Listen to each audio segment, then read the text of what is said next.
Bismillahirrahmanirrahim. Assalamualaikum warahmatullahi wabarakatuh. Apa kabar anak-anak semuanya? Alhamdulillah sehat walafiat ya.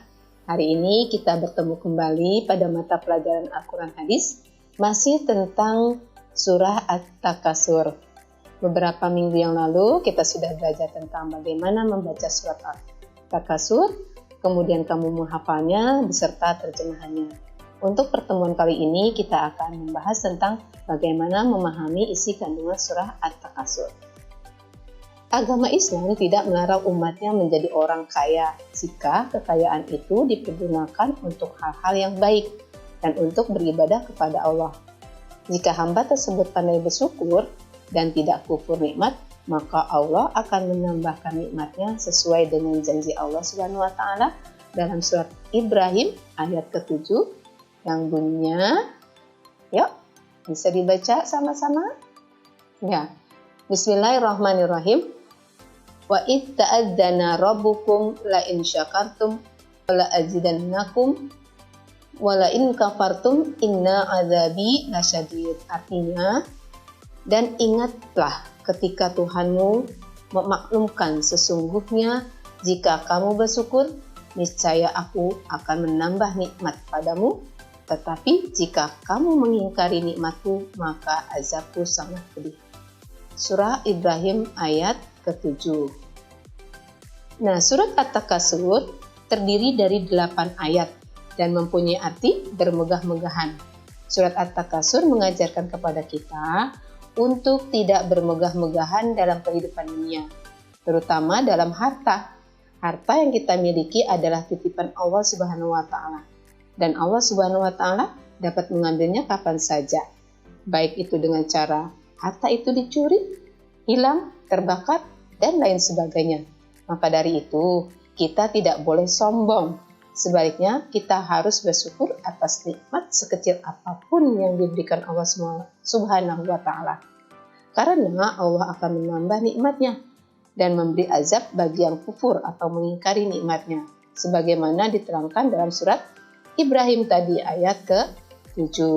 Nah, dalam harta yang kita miliki ada hak kaum fakir miskin. Nah, ya, ini ya, harta yang kita miliki ada hak orang lain. Semua harta itu hakikatnya adalah titipan Allah, ya, yang harus kita gunakan sebaik-baiknya. Dan ingat bahwasanya orang yang kaya itu bukanlah kaya harta, tetapi kaya hati. Harta yang kita miliki akan dimintai pertanggungjawabannya di akhirat, sesuai dengan bunyi ayat surah At-Takasur yang ke-8. Bismillahirrahmanirrahim. Tsumma latus'alunna yauma idzin 'anin na'im. Artinya, kemudian kamu benar-benar akan ditanya pada hari itu, maksudnya hari pembalasan tentang kenikmatan yang kamu megah-megahkan di dunia.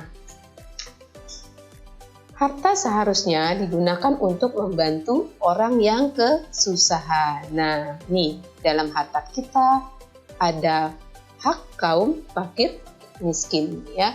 Membantu orang lain yang kesusahan. Misalnya, untuk membantu orang fakir, orang miskin, anak-anak yatim, dan orang yang mendapatkan bencana. Akan tetapi, apa yang terjadi? Mayoritas mereka yang mempunyai banyak harta malah kikir. Tahu kikir? Ya, kikir itu sama dengan pelit, ya. Kikir dengan hartanya dan takut jika hartanya berkurang apabila disumbangkan. Nah, sayang ya, mudah-mudahan kita tidak termasuk dalam golongan orang-orang tersebut. Jadi, secara umum, isi kandungan surat At-Takasur adalah Allah melarang kita hidup bermegah-megahan dan bersikap sombong. Jadi kita harus bersyukur atas nikmat sekecil apapun yang diberikan oleh Allah, karena semua perbuatan dan harta manusia akan dimintai pertanggungjawabannya oleh Allah Subhanahu wa taala. Nah, sampai di sini tentang kandungan surah At-Takasur. Mudah-mudahan kalian dapat memahami. Apabila kalian kurang paham, silakan japri ke ibu ya di WA ibu. Nah, selanjutnya setelah kalian menyimak apa isi kandungan surah At-Takasur ini, Tugasnya adalah kerjakan soal di buku paket Al-Quran Hadis halaman 30, kegiatan siswa 3 dan 4. Ya. Untuk kegiatan 3-nya kalian salin di buku tulis, tapi untuk kegiatan 4-nya cukup kalian langsung isi di buku paketnya dengan memberi tanda centang. Cukup sekian, terima kasih.